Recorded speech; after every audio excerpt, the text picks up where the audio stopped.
Hey, what's up, guys? Mr. Catlin here, helping you out with your homework. This is going to be a quick one. We're looking at edge lengths and volumes of cubes. So I'm going to sketch just a quick cube over here to the side. So here is my version of a cube that I like to draw. Just a box inside of a box and connect all of my vertices. All right, so here's my cube. Now, to find the volume of a cube, it's pretty easy. You multiply the length times the width times the height. I guess that technically is the height, but it doesn't really matter way you look at it. But length, width, and height, you multiply. They're all the same because it's a box. It's a cube. It's a square on all sides. So L, W, and H are all the same thing. So like if the length of your cube is equal to, let's say, 2, then you would be doing 2 times 2 times 2. And that means that inside of this, the volume would be 8 cubic units inside.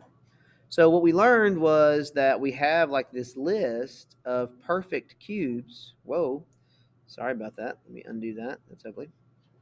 We have this list of perfect cubes. Whenever the sides are a certain number, the volume is like this particular size. So like whenever the sides are all ones, 1 times 1 times 1, the volume of 1.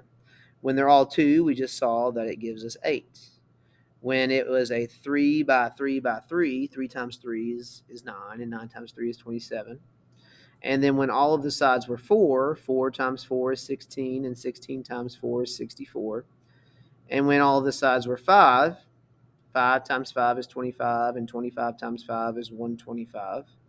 And then I think we also did 10. 10 times 10 times 10 is 1,000. We kind of skipped to that one because it's a little easier than 6, 7, 8, 9. All right, but these were kind of like our perfect cubes, right? If we had volumes, these would be the side lengths. But what about all of the numbers that are in between these volumes, like 7 and 6 and 5 and 21 and 13 and 57 and 112 and 82, right? There's a lot of numbers in between that aren't perfect cubes. And we're looking at one of them right here. This is not a perfect cube, but we're asked to plot it on this number line. What is the cube root of 36? Well, the cube root of 36 is essentially asking you what number could you multiply by itself 3 times and get 36? Well, I know that I could do 3 times 3 times 3 and get 27, and I could do 4 times 4 times 4 and get 64. So I'm feeling like that number is going to pass somewhere in between these two and probably favoring the 3 a little bit because 36 is closer to 27 than it is to 64. So my guess is probably in this vicinity is where I would find the cube root of 36.